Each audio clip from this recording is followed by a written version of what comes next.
Welcome to Spiritual Calisthenics. Christ is in our midst. Today on Sunday, October 22nd, we commemorate the 6th Sunday of Luke, as well as Saint Averroes, the equal to the apostles and wonder-worker Bishop of Hierapolis, and the 7 holy martyred youths of Ephesus. Regarding Saint Averroes, equal to the apostles and wonder-worker Bishop of Hierapolis, Saint Averroes of Hierapolis and Phrygia in the time of Marcus Aurelius was adorned with the grace of wonder-working and with apostolic zeal. During a festival in honor of Apollo, the chief deity of Hierapolis, and the holy bishop was instructed in revelation to destroy the idols. He went to the temple by night, overturned the statue of Apollo and the others. When this was discovered, the saint boldly cried out that the gods, becoming drunk from the wine of the libations offered them, had struck one against another in their confusion. A multitude of furious pagans came to avenge the insult to their gods. But when the saint cast the demons out of the 3 afflicted young men, fear fell upon the idolaters, and they with the whole city became Christian. After many labors and afflictions, Saint Averroes reposed in peace about the year 167. Model of faith and the image of gentleness, the example of your life has shown you forth to your sheepfold to be a master of temperance. You obtain thus through being lowly gifts from on high, and riches through poverty. Averroes, our Father and Priest of priests, intercede with Christ our God, that he may save our souls. The Church of all the faithful does acclaim you, O Averroes, as a great priest and a worthy companion of the 12 apostles of the Lord. By your prayers, O blessed hierarch, keep the Church safe from every vain-minded heresy, unconquered and unshaken forever, O you most wondrous one. Regarding the 7 holy martyred youths of Ephesus, the 7 youths hid themselves in a certain cave near Ephesus in the year 250 to escape the persecution of Decius. By divine grace, a sleep came upon them, and they slept for 184 years, until the reign of Saint Theodosius the Younger, when the doctrine of the resurrection was being assailed by heretics. Then they awoke, that is, were resurrected, confirming in the sight of all the bodily resurrection. And again, after a short time, by divine command, they reposed in the Lord in the year 434. Your martyrs, O Lord, in their courageous contest for you received as the prize the crowns of incorruption and life from you, our mortal God. For since they possessed your strength, they cast down the tyrants, and wholly destroyed the demon's strengthless presumption. O Christ God, by their prayers, save our souls, since you are merciful. From St. Paul's letter to the Galatians. Brethren, I would have you know that the gospel which was preached by me is not man's gospel.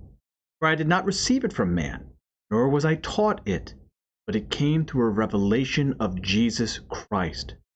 For you have heard of my former life in Judaism, how I persecuted the church of God violently, and tried to destroy it.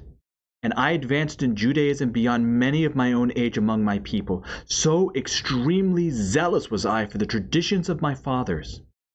But when he who had set me apart before I was born, and had called me through his grace, was pleased to reveal his Son to me, in order that I might preach him among the Gentiles, I did not confer with flesh and blood, nor did I go up to Jerusalem to those who were apostles before me, but I went away into Arabia, and again I returned to Damascus.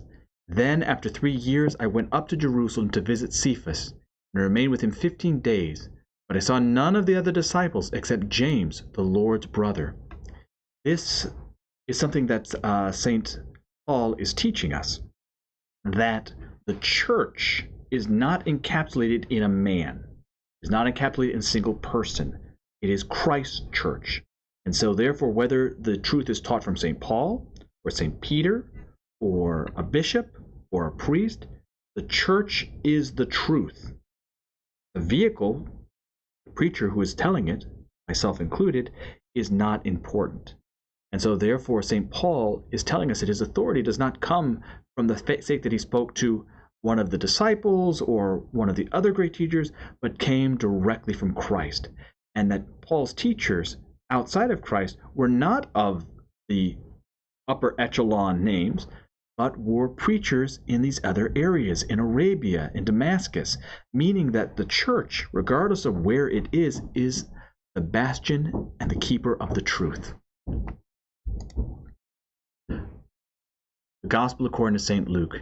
At that time, as Jesus arrived at the country of the Gadarenes, there met him a man from the city who had demons, For a long time he had worn no clothes, and he lived not in a house, but among the tombs. This showing us that demons are all about death. They want us to die, spiritually and physically, and so he stays in the tomb. They do not want us to be clothed with a garment of salvation, and so the man is naked. When he saw Jesus, he cried out and fell down before him. He said in a loud voice, "What have you to do with me, Jesus, Son of the Most High God? I beseech you, do not torment me." Now, this demon is calling Jesus Christ the Son of the Most High God, not because he understands that Jesus Christ is Logos, the Son of God, but because he sees and knows that he is the Christ, and he knows that Jesus Christ as the Messiah, as the Christ, the Anointed One, he has the power to cast out demons and to command them. For he had commanded the unclean spirit to come out of the man. For many a time it had seized him. He was kept under guard and bound with chains and fetters, but he broke the bonds and was driven by the demon into the desert. Now this shows us the supernatural power that demons have, that he's able to break chains. And we're not talking about small, like aluminum bindings. We're talking about heavy manacles, heavy iron chains, and he's ripping them apart. This is how strong the demon is. And he's in the desert because the desert is where there is no life. Life is God. Life is Christ. And so the demons want us to be in the desert. They want us to be alone. They want us to be isolated. Jesus then asked him, "What is your name?" He said, "Legion." Legion meaning 1,000 men. For many demons had entered him, and they begged him not to command them to depart into the abyss. Now we might wonder, how in the world do 1,000 demons enter this person? Because it's never just all at once. It's not like this man said, "Okay, demons, enter me." It's one sin, followed by another sin, by another sin, by another sin, by another sin. One by one, we erode our soul as we let more and more demons into us, whether it's the demon of lust, the demon of fornication, the demon of gluttony, the demon of idleness, the demon of vainglory. One by one, we give control of ourselves over to the enemy. And so this legion of demons is now controlling the person. Now a large herd of swine was feeding there in the hillside, and they begged him to let them enter into these. So he gave them leave. The demons came out of the man and entered the swine, and the herd rushed down the steep bank into the lake and were drowned. This shows us that but for the mercy of God, but for the demons holding the demons back, this is what the demons would do to us, because they hate us. They want to destroy us spiritually, physically. They want us dead, separated from God. Mainly because this is the only way that the demons and the devil can hurt God. Because we are of value to God. God wants us with him because he loves us. And so the only way that the demons can hurt God, because they cannot hurt God, not physically, not directly, is to keep us away from God by making us make the decisions that'll pull us away from God. In other words, get us to sin so utterly that we are separate, and then kill ourselves so that we are eternally separated. Then people went out to see what had happened, and they came to Jesus and found the man from whom the demons had gone sitting at the feet of Jesus, clothed and in his right mind, and they were afraid. This man is now clothed, symbolizing the garment of salvation, baptism. He's in his right mind, the phronima. The saints have that halo. It symbolizes that you're in the right mindset. This man has been saved. But they are not able to accept this, and they are afraid. And those who had seen it told them how he had been possessed with demons and was healed. Then all the people of the surrounding country of the Gadarenes asked him to depart from them. They were seized with great fear. So he got into the boat, burned. And this is the tragedy of this story, that we are presented with that which can heal us, that which can save us. Many times, instead of accepting that help, we reject it, we push it away. The man from whom the demons had gone begged that he might be with him, but he sent him away, saying, "Return to your home and declare how much God has done for you." And he went away, proclaiming throughout this whole city how much Jesus had done for him. In other words, this man now has the right mindset. He's in his right mind. He wants to be with Christ. He wants to be with Christ forever.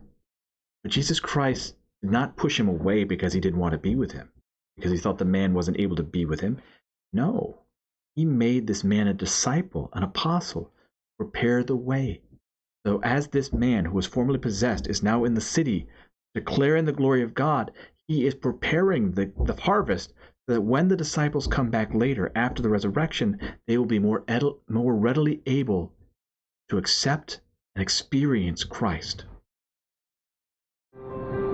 I hope that you've enjoyed today's Spiritual Calisthenics. Have a blessed and wonderful day.